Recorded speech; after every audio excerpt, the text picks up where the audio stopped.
Hello les amis, bienvenue dans cette vidéo. Aujourd'hui c'est une vidéo un peu spéciale parce que c'est la toute première FAQ de cette chaîne. Je vous remercie pour les questions que vous m'avez posées sur Instagram. Alors, je ne vais pas pouvoir répondre à toutes les questions, mais simplement ce que j'ai fait, c'est que j'ai regroupé les questions qui revenaient le plus souvent et je vais y répondre dans cette vidéo. Alors, on va commencer par la toute première question qui est combien d'actifs tu trades? Je trade majoritairement deux actifs, vous avez pu le voir je pense sur ma chaîne, qui sont EU et GU. Ça m'arrive parfois de trader le gold parce que j'ai aussi suffisamment de data pour, mais essentiellement je vais rester sur ces deux paires là. Donc je les trade pour principalement plusieurs raisons. La raison numéro 1, ayant essayé par le passé de trader 5-6 actifs, je me suis aperçu que, surtout en tant que day trader scalper, donc je rentre sur des unités de temps qui sont petites, d'une minute, et que mon analyse elle est basée sur une analyse qui est multi-time frame, donc sur plusieurs unités de temps, c'était impossible pour moi d'avoir une analyse qui était qualitative si le jour où je trade, j'étais sur 5-6 actifs en même temps. Pour moi, c'était impossible à suivre et je me suis aperçu que mon travail était de moins bonne qualité que si je restais uniquement concentré sur deux actifs durant la journée ou durant une session. Donc ça, c'est la première raison. Deuxième raison aussi, c'est parce que ça correspond bien évidemment à mes horaires. C'est-à-dire que voilà, EU et GU, c'est bien parce que c'est durant la session de Londres et la session de New York, elles sont les plus volatiles.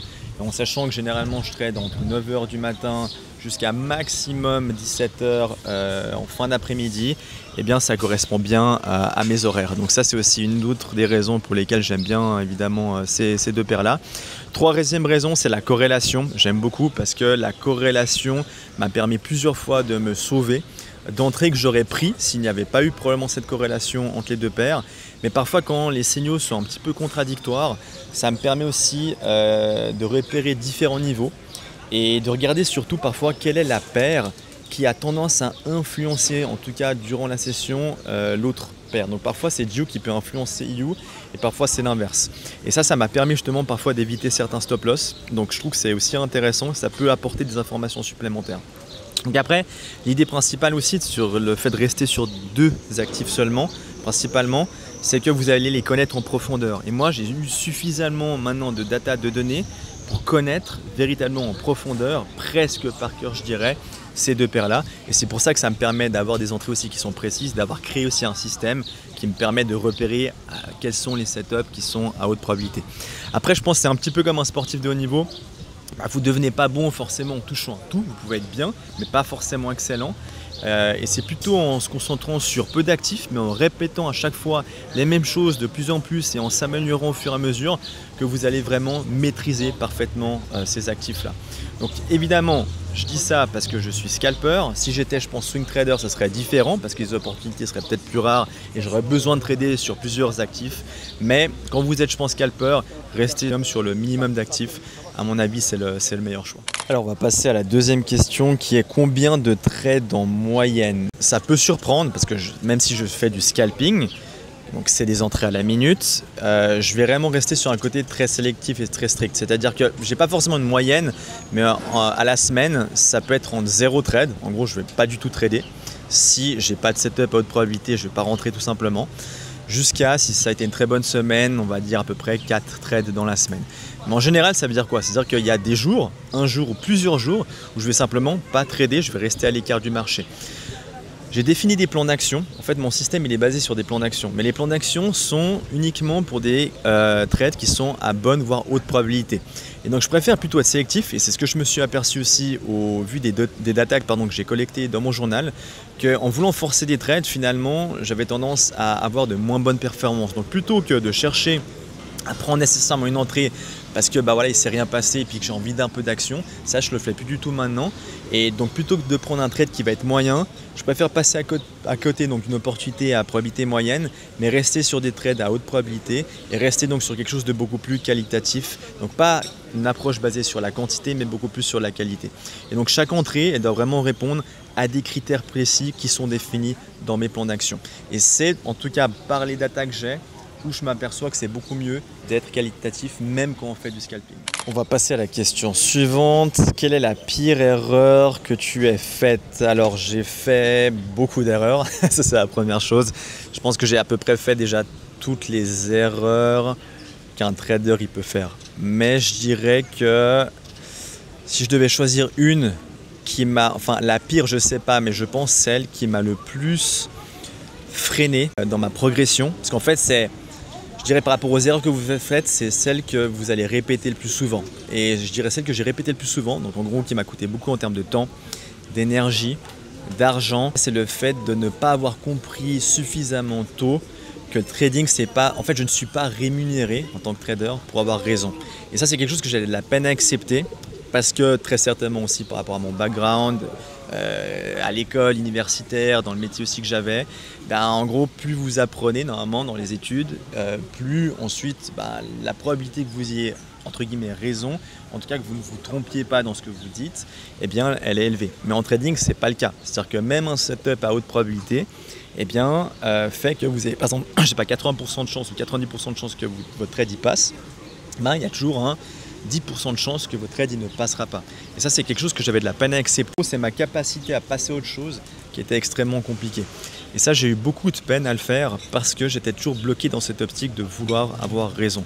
Mais maintenant ça m'est passé, je veux dire je peux me planter sur un setup même à haute probabilité et généralement c'est maintenant plutôt l'inverse, c'est-à-dire que si j'ai un setup vraiment A++ et que je perds sur setup A++, au contraire je suis presque soulagé parce que je me dis j'ai tout fait pour, tout était nickel et j'ai vraiment aucune raison, aucun regret par rapport à ce setup là parce que je savais que si je devais bien rentrer dans un trade c'était bien celui-là et maintenant j'arrive à passer assez facilement.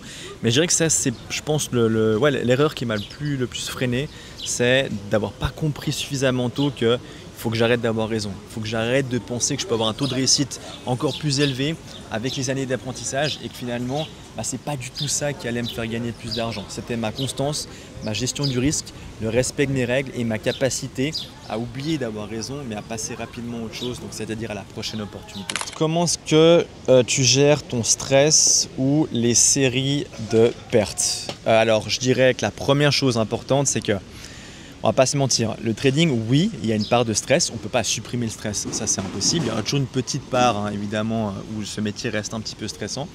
Maintenant, ce qu'il faut comprendre, c'est que le stress, ça fait partie du jeu et que la clé, c'est d'avoir un processus qui est clair, des règles qui sont strictes et une gestion aussi du risque qui est stricte. Et quand tu sais ce que tu fais, tu acceptes aussi la perte comme une variable qui est normale. Et là, je m'explique. C'est que le trading, c'est basé sur des probabilités. Et on sait que pour par exemple un taux de réussite de 50%, qui est un très bon taux de réussite en trading, vous aurez rarement une répartition des gains et des pertes qui ressemblera par exemple à oui je fais un gain, puis après je fais une perte. Je fais un gain, une perte, un gain, une perte. Vous aurez plutôt des successions de pertes avec des successions de gains qui se feront ou de break-even. Et donc l'important c'est à chaque fois, et ça c'est la clé pour justement gérer ce stress-là, c'est d'être capable de réviser vos trades après coup, c'est-à-dire de les backtester à chaque fois vos positions après coup, qu'elles soient gagnantes ou perdantes, et dans le cas par exemple de trades qui seraient perdants, pour savoir si votre position à froid, en la backtestant, est-ce qu'elle était valide ou non, est-ce que vous avez respecté vos critères. Et donc le but c'est pas d'être parfait dans l'instant, mais d'être cohérent sur le long terme. Et c'est ça la clé, d'accord? C'est la cohérence sur le long terme, avec toujours le fait de réviser ces trades qui vous permettra de mieux canaliser et de mieux gérer votre stress. Combien de temps tu passes devant les écrans par jour? Alors maintenant, parce que j'ai un groupe privé, je passe entre 9h et midi. En gros, c'est la session Londres, la Kill Zone, et 14h et 17h. Ça va être 6 heures de temps par jour, mais parce que j'ai le groupe privé et parce que je me dois simplement de suivre, de répondre aux questions et forcément d'analyser les graphiques. Maintenant, quand ce n'était pas le cas, quand je n'avais pas le groupe privé, du coup je n'avais pas de formation, rien du tout, ça pouvait m'arriver de trader parfois que 2 heures. 2 heures dans la journée. Moi, j'ai plutôt tendance à trader la session de Londres. C'est ma session favorite parce que si j'ai mes données qui me montrent que j'ai un plus gros taux de réussite, c'est durant les sessions de Londres, en particulier avec l'Open de Londres. Ça pouvait m'arriver que s'il y avait une entrée, matin, c'est Londres, et que dès le début j'avais une entrée et que mon entrée était gagnante, généralement ensuite j'arrêtais, je fermais le PC et j'allais faire autre chose. Donc je dirais qu'il n'y a pas en trading, c'est pas que vous avez forcément un horaire fixe à respecter. Il ne faut pas prendre mon exemple comme étant quelque chose d'universel. Certains traders traitent que 1 heure dans la semaine, certains traitent vraiment l'open, 30 minutes il se passe quelque chose, ils rentrent dedans, il se passe rien. D'autres peuvent trader pendant 10 heures de temps. Il n'y a pas de recette fixe. mais je dirais que voilà, c'est vraiment propre à chacun et aussi en fonction du style de trading que vous avez. Et aussi, je dirais aussi en fonction du mindset, parce que si vous n'êtes pas dedans, ça sert à rien de trader. C'est-à-dire qu'il ne faut pas se forcer, il ne faut même pas chercher à trader la session. Si mentalement, personnellement, je sais pas, il y a quelque chose qui ne joue pas, vous savez que vous êtes dans une phase beaucoup plus stressante, plus nerveuse, ça ne sert à rien de chercher à trader pour trader, simplement tradez pas. Voilà. Mais il n'y a pas d'heure fixe. Maintenant, personnellement, actuellement, oui, c'est 9h midi, 14h, 17h. Tu utilises quels outils ou quels indicateurs et pourquoi? Alors, j'utilise quasiment rien. Mon but, c'est vraiment de garder mes graphiques les plus simples, les plus clairs et les plus lisibles possibles. J'ai par le passé cherché à utiliser des indicateurs, des outils, mais ce que je me suis aperçu, c'est que les informations étaient souvent contradictoires. Et en fait, ça m'apportait plus finalement d'incertitude et d'incohérence dans ma prise de décision et d'analyse plutôt que ça renforçait quelque chose. Et du coup, je me suis dit qu'en gros, ça ne servait du coup pas à grand chose que j'en utilise et je m'en porte plutôt très bien. Donc, je n'utilise pas d'outils, d'indicateurs. Le seul indicateur que j'utilise, qui est juste lui intéressant, notamment pour des schémas d'AMD, accumulation, manipulation, distribution, c'est pour les sessions. J'aime bien analyser les sessions, notamment la session asiatique. Donc ça, j'utilise effectivement un indicateur. Alors je ne fais pas de la publicité pour, mais en plus de ça, il est gratuit. C'est l'indicateur qui s'appelle Market Session, je ne sais plus de qui c'est, je crois Léviathan. Et c'est assez clair, c'est assez facile, assez lisible, mais il y en a plein d'indicateurs pour les sessions. Vous pouvez prendre n'importe lequel. Et moi, c'est celui que j'utilise. C'est le seul que j'utilise en début de session, que j'observe. Mais au-delà de ça, plus c'est simple, plus les graphiques ils sont clairs, moins il y a d'informations et mieux je me porte. Comment se déroule la formation en ligne? Alors, vous avez de toute façon tout sur le site internet, mais basiquement c'est très simple. Vous avez la formation autonome. Le but de cette formation, c'est vous avez la plateforme, vous avez les vidéos et vous avancez à votre rythme. J'ai voulu faire ce format-là parce que je sais qu'il y a des personnes, elles sont du style à avancer de façon autonome, elles aiment bien avancer de façon autonome, elles sont plutôt aussi plutôt dans le côté peut-être autodidacte et ça leur permettait d'avoir vraiment toutes les bases de façon précise. C'est vraiment tout le système dont je parle en détail. Vous avez tous les plans d'action qui sont précis, qui sont expliqués. Toutes les exécutions, la structure, les liquidités, les zones de demande, comment repérer les zones d'intérêt. Vous avez vraiment tout ça de façon détaillée, de façon structurée. Donc ça, c'est évidemment aussi, j'en profite, c'est la différence que vous avez par rapport à ma chaîne YouTube. Parce que des fois, on me pose la question, on me dit, mais du coup, comment est-ce que tu prends une entrée? Alors, la réponse que je peux donner et que je peux vous donner maintenant, c'est que sur YouTube, je ne peux pas détailler de façon structurée tout de A à Z. Okay, même si j'ai fait pendant plus d'un an, 1 an et demi quasiment du contenu gratuit et je l'ai fait avec le plus grand des plaisirs. Mais maintenant, par souci d'équité, d'égalité par rapport à des personnes qui payent pour avoir ma formation, évidemment dans cette formation j'ai tout structuré. C'est-à-dire qu'elles savent exactement qu'il y a un plan d'action A, ce plan d'action A a tel critère. Avec tel critère, ils entrent pas. Donc c'est vraiment une approche basée sur quelque chose de mécanique. Plan d'action B, même chose. Plan d'action C. Donc en gros, ça va être avec la structure, contre la structure, avec des entrées, avec confirmation des entrées, avec agressive, etc. Mais tout ça, je le donne pas sur YouTube, bien évidemment que non, mais tout ça est expliqué dans cette formation autonome. Et après, donc ça c'est pour la formation autonome. Ensuite, vous avez le groupe privé. Le groupe privé, c'est évidemment si vous avez besoin vraiment d'un perfectionnement. Alors, je sais que ça peut souvent beaucoup aider. Alors, dans le groupe privé, je suis hyper actif. Ceux du groupe privé pourront vous le témoigner. Généralement, tous les jours, je produis du contenu. J'essaie à chaque fois de réfléchir à produire de nouveaux contenus. Peut-être si vous avez pu le voir dans le dernier vlog, on réfléchit beaucoup à développer de nouveaux services. Le but, c'est vraiment d'améliorer constamment à partir des feedbacks aussi évidemment que j'ai de la part des membres de la formation. C'est vraiment d'améliorer. C'est pas une formation ici donc par rapport au groupe privé, un mentorat qui est voué à rester fixe et ne plus bouger. Le but, c'est de l'améliorer de plus, mais dans l'intérêt évidemment de mes élèves. D'accord, c'est vraiment toujours dans l'intérêt de mes élèves. Donc là, par exemple, on a mis en place 2 nouveaux projets. Un, c'est un market review, format vidéo où je vais faire même une analyse hebdomadaire de ce qui peut potentiellement se passer pour la semaine à venir. Et on a aussi développé un projet qui est interactif, un projet de backtesting en groupe où il y a un élève par exemple qui lui va faire du backtesting devant tout le monde. Moi je suis là en tant qu'accompagnateur, les élèves vont participer, le but c'est vraiment le groupe qui essaye d'aider celui qui fait la présentation du backtesting avec par exemple je vais lui dire de tester 2 sessions et c'est le groupe qui va essayer de l'aider et lui qui va essayer de, aussi de tester ses compétences et ses capacités dans le but de l'aider et pas que ce soit moi qui à chaque fois évidemment explique après coup que ce soit des backtests, des récaps de trading et que l'apprentissage passe par l'élève qui lui fait le travail. Donc vous voyez, c'est par exemple ce genre de choses que j'essaie aussi de mettre en avant pour essayer de développer le raisonnement de mes élèves. Donc le groupe privé, il est vraiment là pour ceux qui veulent vraiment beaucoup plus étudier en profondeur et se perfectionner. Donc ça, c'est vraiment, ça s'adresse aussi à des gens qui sont un peu plus sérieux et qui souhaitent véritablement maîtriser ces stratégies-là, mais pas changer de stratégie, mais vraiment y rester. C'est aussi pour ça que je fais pas, parce qu'on m'a posé cette question-là, pourquoi est-ce que tu fais pas d'abonnement, par exemple au mois? Si je fais pas d'abonnement au mois, alors pour un problème de logistique, je trouve que c'est pas forcément top au niveau des paiements, peut-être aussi des gens qui pourraient ne pas forcément payer chaque mois, ça peut être vite compliqué quand vous en avez beaucoup, mais surtout pour une raison principale, j'ai voulu faire cette formation-là à presque 1000 €, c'est parce que je veux que les gens qui rentrent soient des gens sérieux. Je veux pas, si je fais une formation, je pourrais, c'est pas une histoire d'argent, mais que je propose ce groupe privé à, je sais pas, 150 € ou 200 €, le problème c'est que je risque d'avoir aussi des gens qui seront pas du tout sérieux. Des gens qui vont venir, qui vont sortir de ce groupe privé 2 mois après et ils vont passer à autre chose. Donc si vous venez dans le groupe privé, c'est vraiment parce que je veux créer quelque chose de solide. Je veux pas créer quelque chose avec des gens qui en gros n'en auront rien à faire d'ici 1 ou 2 mois et auront disparu. Okay. Et ça, je sais que uniquement ces gens qui viennent, ce sont des gens qui sont là pour bosser, avec lesquels j'ai du plaisir aussi à faire, parce que pour moi ça doit être un plaisir, un échange. C'est aussi d'ailleurs pour ça que j'ai toujours du plaisir à échanger avec vous sur YouTube, c'est parce que j'ai des échanges qui sont productifs et intéressants. Dans mon groupe privé, je veux que ce soit encore plus le cas. Donc je veux vraiment travailler avec des gens et aider des gens qui en ont envie. Si ce sont des gens qui n'en ont pas envie, qui vont se décourager, ils vont perdre la motivation après 1 mois, pour moi ça n'aura plus de sens et je perdrai l'intérêt et l'envie d'avancer dans ce groupe privé là. C'est pour ça aussi que j'ai monté un peu mon prix, mais de façon aussi à être beaucoup plus sélectif. Et ça c'est important que vous puissiez le comprendre parce qu'on m'a posé cette question du prix.